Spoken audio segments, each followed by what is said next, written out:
নমস্কার, আপনারা দেখছেন হাই নিউজ। আমি শ্রীপর্ণা রয়েছে আপনাদের সঙ্গে। শুরু করছি আজকে দ্য ওয়ার্ল্ড টুডে। আর শুরুতেই দেখে নেব আজকে হেডলাইন।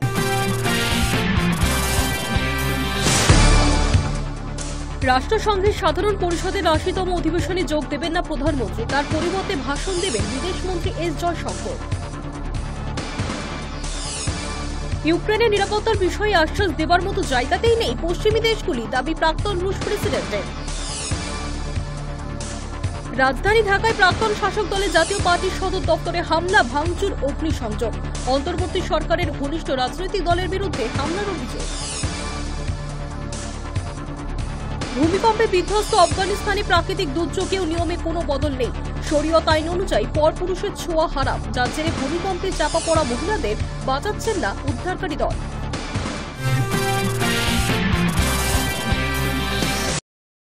রাষ্ট্রসংঘের সাধারণ পরিষদের ৮০তম অধিবেশনে যোগ দেবেন না প্রধানমন্ত্রী নরেন্দ্র মোদী, তার পরিবর্তে বিদেশমন্ত্রী এস জয়শঙ্কর ভাষণ দেবেন।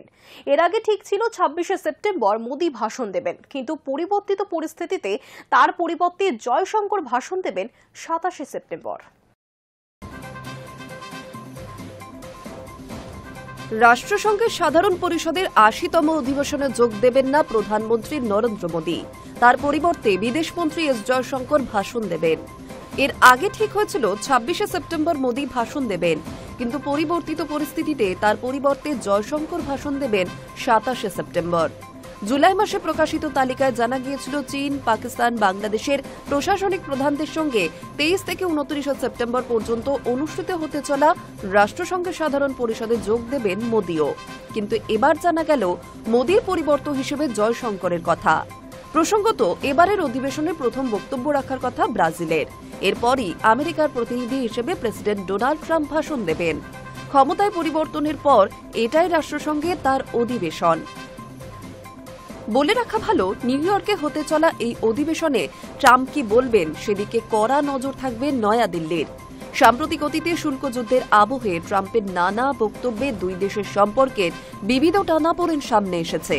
এদিকে সম্প্রতি এসসিও বৈঠকে মোদীকে পুতিন ও জিনপিং এর পাশে দেখে ট্রাম্প সোশ্যাল মিডিয়ায় লিখেছেন, মনে হচ্ছে রাশিয়া ও ভারতকে অন্ধকার চীনের কাছে হারিয়ে ফেলেছি। বিদেশ মন্ত্রকের তরফে জানানো হয়েছে, এই পোস্ট নিয়ে কিছু বলার নেই এখনো পর্যন্ত। এর আগে প্রাক্তন মার্কিন নিরাপত্তা উপদেষ্টা জন বল্টন বলেছেন, ট্রাম্প ও মোদীর সম্পর্ক শেষ হয়ে গিয়েছে। এবার ফের ট্রাম্পকে ভারতের সঙ্গে সম্পর্ক নিয়ে মুখ খুলতে দেখা গিয়েছে। পরে ট্রাম্প ব্যাখ্যা করে বলেছেন, তার এই ধরনের মন্তব্যের নেপথ্যে রয়েছে তার হতাশা।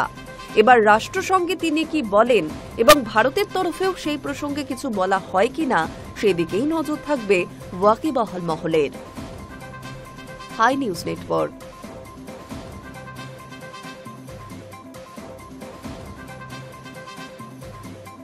সব সময় মোদীর বন্ধু। ভারত আমেরিকা সম্পর্ক নিয়ে ফের ইউটার্ন ট্রাম্পের। এবার কি যুক্তি দিলেন?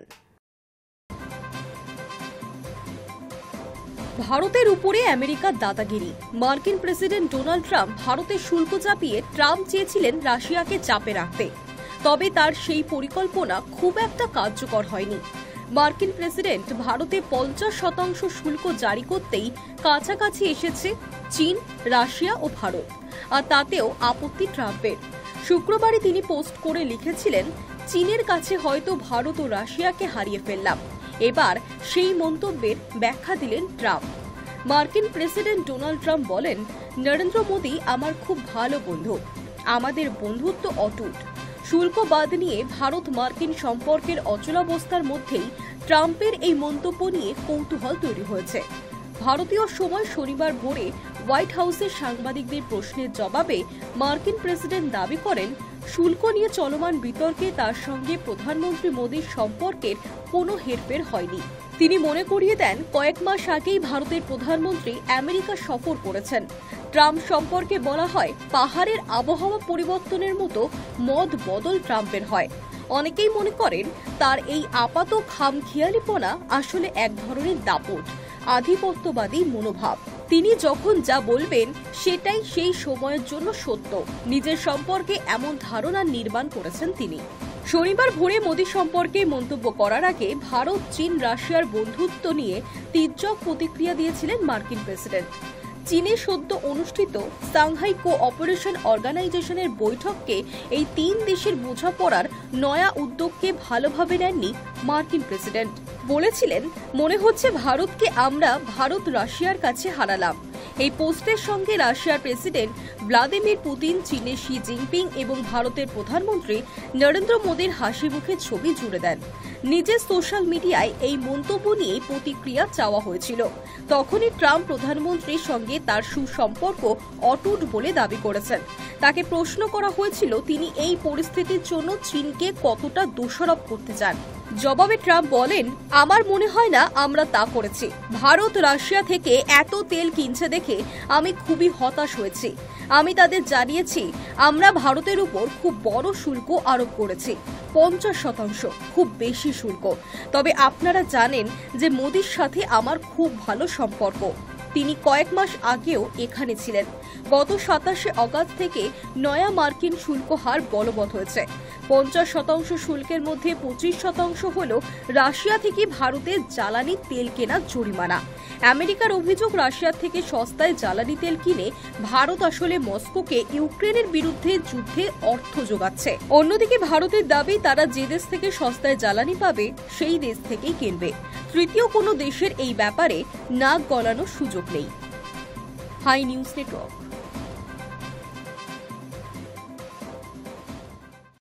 ইউক্রেনের নিরাপত্তার বিষয়ে আশ্বাস দেওয়ার মতো জায়গাতেই নেই পশ্চিমী দেশগুলি। শুক্রবার এই দাবি করেছেন প্রাক্তন রুশ প্রেসিডেন্ট তথা সে দেশের জাতীয় নিরাপত্তা পরিষদের ডেপুটি চেয়ারম্যান দিমিত্রি মেদভেদেভ।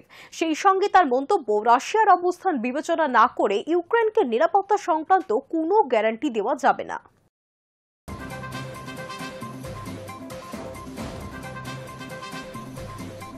ইউক্রেনের নিরাপত্তার বিষয়ে আশ্বাস দেওয়ার মতো জায়গাতেই নেই পশ্চিমী দেশগুলি। শুক্রবার এই দাবি করেছেন প্রাক্তন রুশ প্রেসিডেন্ট তথা সেই দেশের জাতীয় নিরাপত্তা পরিষদের ডেপুটি চেয়ারম্যান দিমিত্রি মেদভেদেভ। সেই সঙ্গে তার মন্তব্য, রাশিয়ার অবস্থান বিবেচনা না করে ইউক্রেনকে নিরাপত্তা সংক্রান্ত কোনো গ্যারান্টি দেওয়া যাবে না। মস্কোই একমাত্র কিভকে নিরাপত্তার আশ্বাস দিতে পারে, এই দাবি করে মেদভেদেভ নাম করে ফ্রান্সের প্রেসিডেন্ট ইমানুয়েল ম্যাক্রো সহ পশ্চিম ইউরোপের দেশগুলিকে নিশানা করেন। বলেন, ইউক্রেনের নিরাপত্তার জন্য যারা তৎপরতা শুরু করেছেন তারা কি একবারও রাশিয়ার সঙ্গে এই বিষয়ে আলোচনা করেছেন? প্রসঙ্গত, ইউক্রেনের প্রেসিডেন্ট ভলোদিমির জেলেনস্কির সঙ্গে বৈঠকের পরে বৃহস্পতিবার সকালে ম্যাক্রো জানিয়েছিলেন, রাশিয়া ইউক্রেন যুদ্ধবিরতির পাশাপাশি কিভের নিরাপত্তাও নিশ্চিত করতে চায় ইউরোপীয় ইউনিয়ন। তিনি বলেন, যুদ্ধ শেষ হওয়ার পরে 26টি দেশ ইউক্রেনের সুরক্ষার জন্য একটি সহায়তা বাহিনী গঠনের প্রতিশ্রুতি দিয়েছে।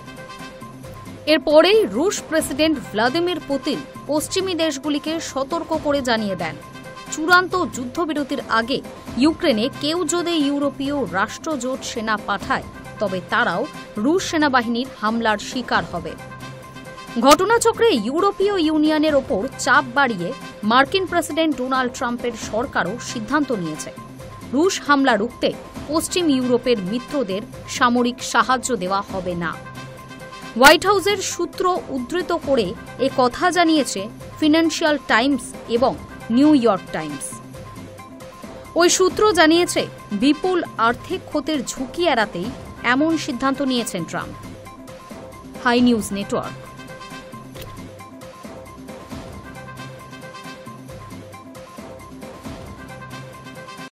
যুদ্ধবিরতি আলোচনায় রাজি, তবে শান্তি বৈঠক হবে মস্কোয়। আবারও ইউক্রেনের প্রতিনিধিদের রাশিয়ায় আসার আমন্ত্রণ জানালেন রুশ প্রেসিডেন্ট ভ্লাদিমির পুতিন। পুতিনের মতে, শান্তি চুক্তিতে বিদেশি উপস্থিতির কোনো চুক্তি নেই।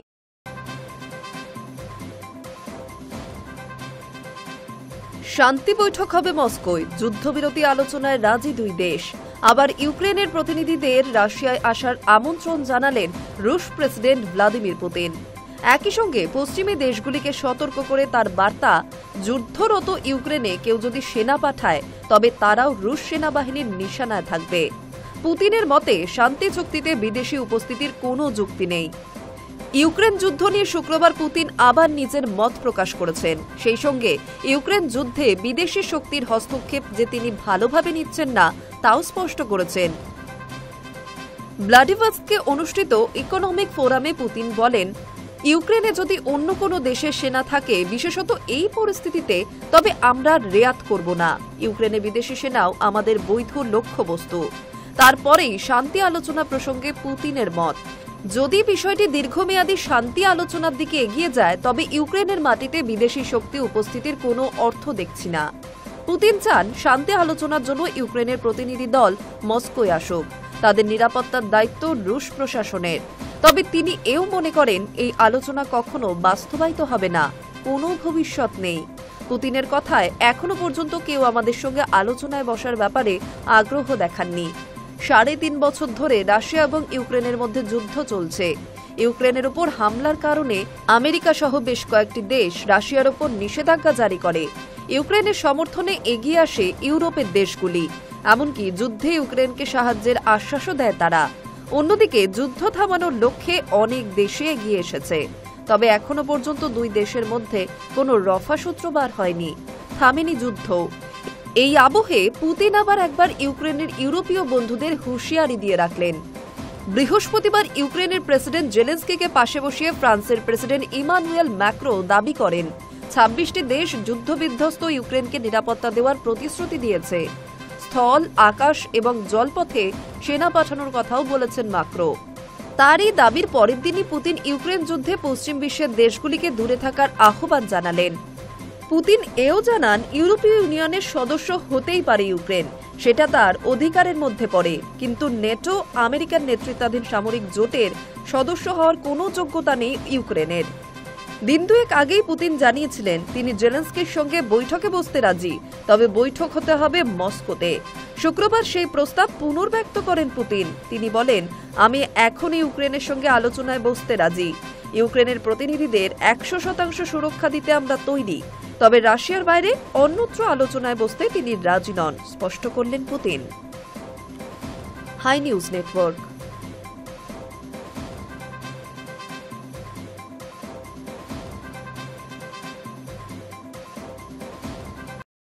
নামের গেরোয় দফায় দফায় বন্ধ হয়ে যাচ্ছে অ্যাকাউন্ট, আর যার জেরে কর্মক্ষেত্রে পড়তে হচ্ছে বিপুল ক্ষতির মুখে। রীতিমতো অতিষ্ঠ হয়ে এবার মেটার বিরুদ্ধে মামলা দায়ের করলেন এক আইনজীবী। তবে তাৎপর্যপূর্ণ বিষয় হলো, যে ব্যক্তি মামলা দায়ের করেছেন তার নাম মার্ক জুকারবার্গ। অর্থাৎ এক মার্ক জুকারবার্গ মামলা দায়ের করেছেন অন্য এক জুকারবার্গের বিরুদ্ধে। নামের গেরোয় দফায় দফায় বন্ধ হয়ে যাচ্ছে অ্যাকাউন্ট, যার জেরে কর্মক্ষেত্রে পড়তে হচ্ছে বিপুল ক্ষতির মুখে। রীতিমতো অতিষ্ঠ হয়ে এবার মেটার বিরুদ্ধে মামলা দায়ের করলেন এক আইনজীবী। তবে তাৎপর্যপূর্ণ বিষয় হলো, যে ব্যক্তি মামলা দায়ের করেছেন তার নাম মার্ক জুকারবার্গ। অর্থাৎ এক মার্ক জুকারবার্গ মামলা দায়ের করলেন অন্য এক জুকারবার্গের বিরুদ্ধে। ঘটনা প্রকাশ্যে আসতেই শোরগোল শুরু হয়েছে। সংবাদ মাধ্যম সূত্রে জানা গিয়েছে, মার্ক জুকারবার্গ নামে ওই আইনজীবী আমেরিকার ইন্ডিয়ানার বাসিন্দা। গত 38 বছর ধরে আইনের পেশায় যুক্ত সে। তার অভিযোগ, সম্পূর্ণ অন্যায়ভাবে গত 8 বছরে 5 বার তার অ্যাকাউন্ট ব্লক করা হয়েছে। প্রতিবারই দাবি করা হয়েছে তিনি অন্য কারো নাম ভারিয়ে ফেসবুক অ্যাকাউন্ট খুলেছেন। বারবার এই ঘটনার জেরে কয়েক হাজার ডলার আর্থিক ক্ষতির মুখে পড়তে হয়েছে তাকে। তার প্রচুর মক্কেল ফেসবুক মারফত তার সঙ্গে যোগাযোগ করেন, সেটি বন্ধ হওয়ায় বিপুল ক্ষতি হয়েছে তার। এর ফলেই ম্যারিয়ান সুপিরিয়র কোর্টে মেটা বা ফেসবুকের বিরুদ্ধে দায়ের হয়েছে এই মামলা। শুধু তাই নয়, আইনজীবীর দাবি, মেটা তার $11,000 মূল্যের বিজ্ঞাপন সরিয়ে তার সঙ্গে হওয়া চুক্তি লঙ্ঘন করেছে। আইনজীবী জুকারবার্গ বলেন, মেটা অ্যাকাউন্ট বন্ধ হওয়ার পর পুনরায় তা চালু করার জন্য সংস্থা যা বলেছে তাই তিনি করেছেন। ছবিযুক্ত আইডি, ক্রেডিট কার্ড এবং নিজের বেশ কয়েকটি ছবিও দেন। সংস্থার তরফে জানানো হয়, যদি এই স্থগিতাদেশ সঠিক নয় বলে মনে হয় তাহলে আপনি আপিল করতে পারেন।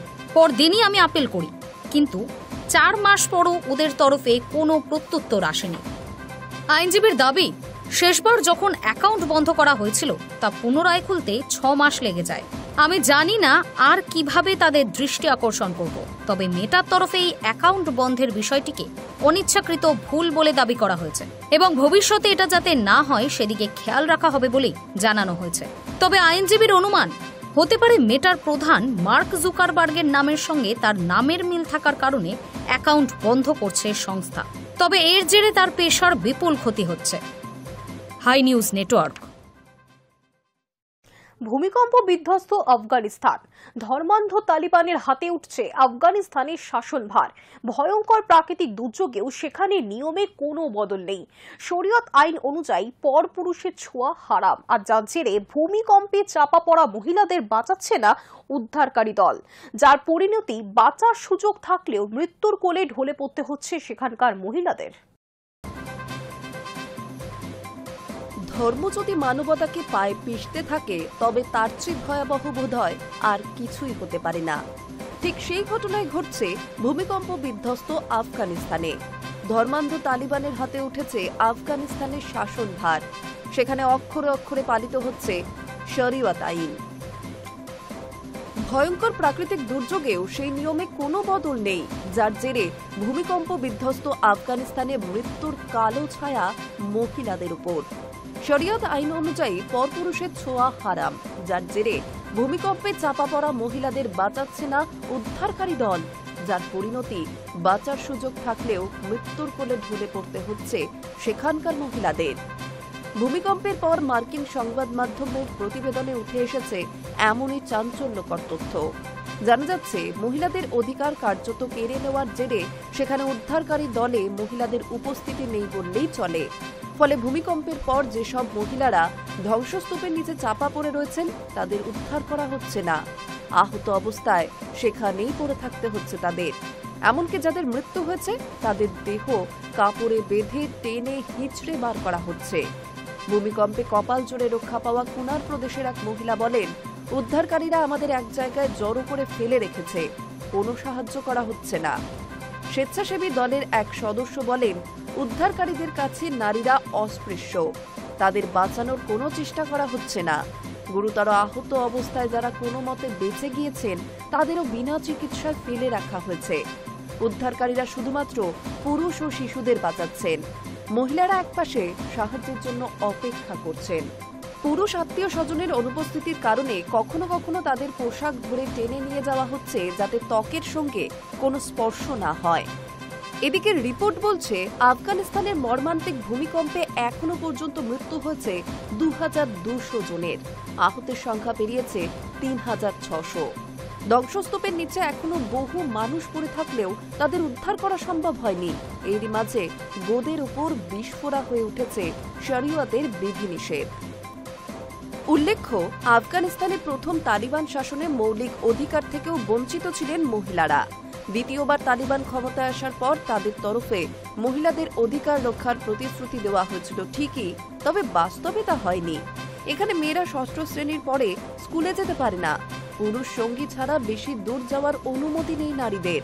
চাকরি ক্ষেত্র থেকে ছেঁটে ফেলা হয়েছে মহিলাদের। Hi News Network. রাজধানী ঢাকায় বাংলাদেশের একদা শাসক দল জাতীয় পার্টির সদর দফতরে হামলা, ভাঙচুর এবং অগ্নিসংযোগ করা হয়েছে শুক্রবার। জাতীয় পার্টির অভিযোগ, অন্তর্বর্তী সরকারের ঘনিষ্ঠ রাজনৈতিক দল গণ অধিকার পরিষদের কর্মী সমর্থকেরা মিছিল করে এসে হামলা চালিয়েছেন। ঢাকার কাকরাইল এলাকার ওই দফতরে হামলার পর দু দলের কর্মীদের মধ্যে দফায় দফায় সংঘর্ষ হয়েছে। রাজধানী ঢাকায় বাংলাদেশের একদা শাসক দল জাতীয় পার্টির সদর দফতরে হামলা, ভাঙচুর ও অগ্নিসংযোগ করা হয়েছে শুক্রবার রাতে।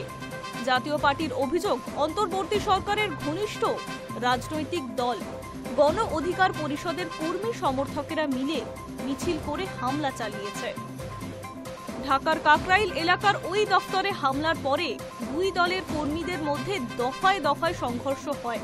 প্রয়াত প্রাক্তন প্রেসিডেন্ট হোসেন মোহাম্মদ এরশাদ প্রতিষ্ঠিত জাতীয় পার্টি গত ১.৫ দশকে জাতীয় সংসদের বিভিন্ন নির্বাচনে শেখ হাসিনার আওয়ামী লীগের সঙ্গে জোট বেঁধেছে। গত বছরের ৫ই আগস্ট জনবিক্ষোভের জেরে হাসিনা সরকারের পতনের পর আওয়ামী লীগের সদর দফতরের পাশাপাশি আন্দোলনকারীদের একাংশের রোষ এরশাদ দলের সদর দফতরের ওপরে পড়েছিল। ঘটনাচক্রে এরশাদের ভাই GM কাদেরের বর্তমান জাতীয় পার্টির চেয়ারম্যান। বাংলাদেশের বৈষম্য বিরোধী ছাত্র আন্দোলনের অন্যতম সমন্বয়ক তথা নবগঠিত বাংলাদেশ নাগরিক পার্টির মুখ্য সংগঠক হাসনাত আব্দুল্লাহ গত কয়েক মাসে একাধিকবার জাতীয় পার্টিকে জাতীয় বেঈমান বলে উল্লেখ করেছেন। এইবার হামলার জন্য কোটা সংরক্ষণ বিরোধী আন্দোলনের নেতা রাশেদ খানের নেতৃত্বাধীন গণ অধিকার পরিষদকে দুষছে জাতীয় পার্টি। তাদের অভিযোগ, গত সপ্তাহে দুই দলের কর্মীদের সংঘর্ষের সময় পুলিশের লাঠিতে গণ অধিকার পরিষদের নেতা নুরুল হক নূর আহত হয়েছিলেন। তার প্রতিশোধ নিতেই শুক্রবার হামলা। যদিও অভিযোগ অস্বীকার করেছেন গণ অধিকার পরিষদের নেতারা। High News network. 6 দিনের সফর শেষে চীন থেকে ঝুলি ভরে দেশে ফিরলেন পাকিস্তানের প্রধানমন্ত্রী শেহবাজ শরীফ।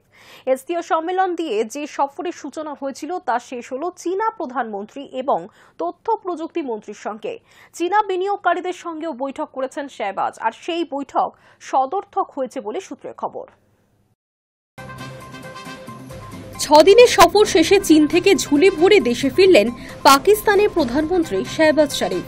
এসসিও সম্মেলন দিয়ে যে সফরের সূচনা হয়েছিল তা শেষ হল চীনা প্রধানমন্ত্রী এবং তথ্য প্রযুক্তি মন্ত্রীর সঙ্গে পৃথক বৈঠকে। চীনা বিনিয়োগকারীদের সঙ্গেও বৈঠক করেছেন শেহবাজ। দাবি, বৈঠক সদর্থক হয়েছে। এসসিও সম্মেলনে যোগ দিতে ভারতের প্রধানমন্ত্রী নরেন্দ্র মোদীও চীনে গিয়েছিলেন, তবে তার সফর ছিল দুদিনের। পাক প্রধানমন্ত্রী এতদিন চীনেই ছিলেন। বৃহস্পতিবার রাতে তিনি পাকিস্তানে ফিরেছেন। পাকিস্তানের সঙ্গে চীনের ঘনিষ্ঠতার কথা কারোর অজানা নয়, তবে সম্প্রতি আমেরিকা শুল্ক যুদ্ধের আবহে ভারত এবং চীন কিছুটা ঘনিষ্ঠ হয়েছে। এসসিও সম্মেলনের আগে চীনের প্রেসিডেন্ট শি জিনপিং এর সঙ্গে মোদি দ্বিপাক্ষিক বৈঠক করেছেন। দুই দেশের মধ্যে সহযোগিতার বার্তা, সম্পর্ক আরও উন্নত করার বার্তা দেওয়া হয়েছে সেই বৈঠক থেকে। তাতে পাক চীন সম্পর্কে তেমন প্রভাব পড়ল না বলে মত পর্যবেক্ষকদের। সাম্প্রতিক সফরে চীনের সঙ্গে 21টি চুক্তি স্বাক্ষর করে ফেলেছেন শেহবাজ। প্রায় 74,000 কোটি টাকার বাণিজ্যিক সমঝোতা হয়েছে দুই দেশের মধ্যে। এছাড়া চীন পাকিস্তান অর্থনৈতিক করিডর প্রকল্পের দ্বিতীয় দফার আনুষ্ঠানিক সূচনাও হয়েছে।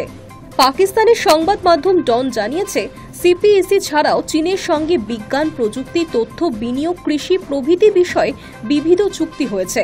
সফরের শেষ দিনে শেহবাজ দেখা করেছেন চীনের প্রধানমন্ত্রী লি কিয়াং এর সঙ্গে। তারপর চীনা বিনিয়োগকারীদের সঙ্গেও বৈঠক করেন। পাকিস্তানের মাটিতে আরও বেশি করে বিনিয়োগের জন্য তাদের আহ্বান জানিয়েছেন শেহবাজ। পাকিস্তান এবং চীনের মধ্যে নিরাপত্তা ও প্রতিরক্ষা সহযোগিতা আরও দৃঢ় করার বিষয়ে সমঝোতা হয়েছে। একসঙ্গে তারা সন্ত্রাসবাদের বিরুদ্ধে লড়াই করতে সম্মত হয়েছে। উল্লেখ্য, গত 22 এপ্রিল কাশ্মীরের পেহেলগাঁওয়ে জঙ্গি হামলার পর পাকিস্তানকে দায়ী করে তাদের বিরুদ্ধে একাধিক পদক্ষেপ করেছিল ভারত। পাকিস্তানের বিরুদ্ধে সেনা অভিযান চালিয়ে সেখানকার জঙ্গি ঘাঁটি গুঁড়িয়ে দেওয়া হয়েছিল। সেই অপারেশন সিন্দুরের পর ভারত এবং পাকিস্তান প্রত্যক্ষ সেনা সংগ্রামে জড়িয়ে পড়ে। টানা 4 দিন সংঘাতের পর দুই দেশ সংঘর্ষ বিরতিতে সম্মত হয়। এই সময় চীনকে পাশে পেয়েছিল পাকিস্তান। চীনের অস্ত্রই তারা ভারতের বিরুদ্ধে ব্যবহার করেছিল, কিন্তু আমেরিকা ভারতের পণ্যে 50% শুল্ক আরোপের পর চীনের সঙ্গে ভারতের ঘনিষ্ঠতাও বৃদ্ধি পেয়েছে। আমেরিকার বিকল্প হিসেবে বাণিজ্যের জন্য ভারতের ব্যবসায়ীদের আহ্বানও জানিয়েছে বেজিং। ফলে পাক চীন ঘনিষ্ঠতা নয়াদিল্লিতে চিন্তায় রাখবে বলে মত ভূ রাজনৈতিক বিশেষজ্ঞদের একাংশের। Hi News Network. The world today এখনকার মতো এই পর্যন্তই। দেখতে থাকুন হাই নিউজ, নির্ভীক নিরপেক্ষ।